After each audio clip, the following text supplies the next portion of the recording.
Now the brain is no longer a record of the past. It's now a map to the future. Your body is going to follow your mind right into that future because that's where your attention and your energy is. If you're going to say, I'll do it later, I'll do it tomorrow or Monday, you're in a program. Yep. Right? Because you actually should be doing it in the moment, right? Right. So then I assert that if you're not in the present moment, you're running a program. Paying attention is being present, and it's a skill.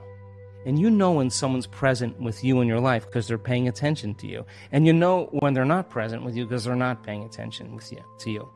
So then imagine you're going to create and you're not present. How could you miss the moment of creation? You then are in the known. You're in the familiar past or the predictable future. So that sweet spot of the generous present moment, if you keep practicing overcoming your body, overcoming the conditions in your environment, and overcoming that predictable future and the familiar past, and you keep working for the present moment, you are going to develop the habit of being present.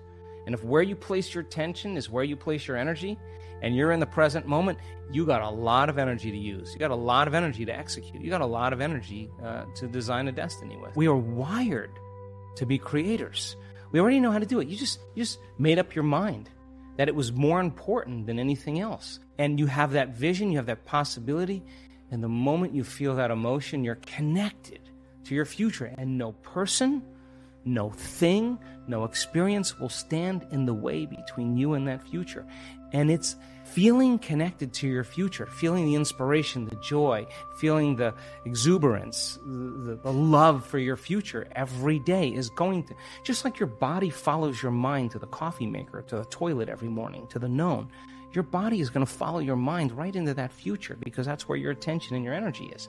It means you're going to have to change your personality. That means you're going to have to start thinking about what you've been thinking about in that 95% and change it. You're going to have to become conscious of your unconscious habits and behaviors, how you speak, and modify them. And then you're going to have to look at those emotions that keep you connected to the past and decide, does this emotion belong in my future? And if it doesn't, leave it behind and the memory associated with it. And those are the thoughts that are the boundary of the known. And now you're stepping out into new territory, and the body that's been conditioned to be the mind emotionally is saying, don't leave the known here. Stick with guilt. It's much better. Stick with suffering. At least you can predict it. And yet your conscious mind is wanting to go for a ride, and your body's going, whoa. So then it may take a little time to help the body out of the past. It takes some time, right? So then the person can have a great meditation and feel really connected. There is a period, a grace period of transformation where we have to cross this river from the old self to the new self. And that void, that unknown, is the neurological, the biological, the chemical, the hormonal, the genetic death of the old self. And most people, the moment they step out, and the hardest part about change is making a new choice. The moment you make a new choice, get ready. You're leaving the known. It's going to be uncomfortable. It's going to be unfamiliar. There's going to be some uncertainty. You can't predict. You're not in the known any longer. And most people, they step out and they hear that voice. It's too hard.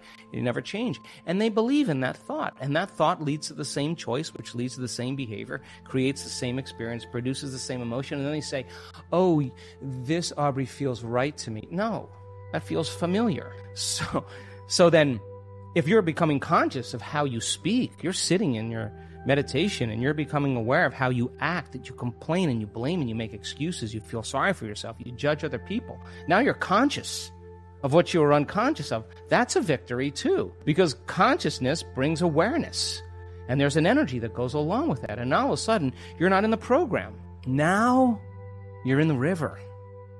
And there's a tug for the brain and body to go back to the familiar past. And every day, if you just work on practicing and changing it, you will go from one state of being to another state of being. And you will begin to think differently. What thoughts do I want to fire and wire in my brain? That's a good question.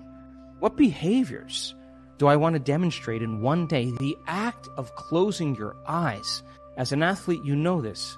and you begin to rehearse in your mind, mentally rehearse what you're about to do. Now the brain is no longer a record of the past. It's now a map to the future. And if you keep hitting that hardware over and over again, the hardware is going to become a software program. And who knows? You just may start acting like a happy person. There's no magic there. You're actually following suit of how you primed your brain. And it's no different than training in any sport or dancing the salsa or whatever you do. When you're distracted by your environment and you got your cell phone and you're tweeting and you're Instagramming and Facebooking, whatever people do, you're distracted by that feeling. But I now know that if you take a person and you say, okay, close your eyes, sit in the silence of any external stimulation, remove the environment, sit your body down like an animal. Body is the animal. Tell it to stay. I'm going to feed you. You can check your cell phone. You can shower. You can have your coffee. But if you keep practicing it, just like training an animal, sooner or later the body acquiesces. Sooner or later the body is trained to a new mind. And when that happens, there's a liberation of energy. The body goes from particle to wave, from matter to energy. And there goes that emotion, literally liberated from the body as energy. I think, it's not like thinking positively. That's not the message. No. Yeah. It's overcoming until we become somebody else. And when that occurs, and the person starts thinking differently, and they start acting differently, and they start feeling differently, they're a new personality, and they start seeing those synchronicities and serendipities. Now, crossing that river of change, the creative process now gets exciting, because what thoughts do you want to fire and wire in your brain? What kind of attention and intention do you want to place so that becomes the loudest voice in your head? And if you keep practicing it, the hardware becomes a software program, and it'll say, Jay, you can do anything. Jay, you live in no time and accomplish everything. Jay, you're unlimited. You just got to hang with it. On the other side of this is greatness. Whatever you want to program in there, you get to program in there. If you sat down and say, how am I going to be with my wife, my husband, my partner? How am I going to be with my kids? How am I going to be at work with my coworkers? How am I going to be in traffic? And you close your eyes and you begin to rehearse in your mind. If you're truly present, the brain does not know the difference between the real-life experience and what you're imagining. So now the brain goes from a record of the past to a map to the future. Now you're installing the hardware. Keep practicing it. It becomes automatic. It becomes easier. Now it's a software program.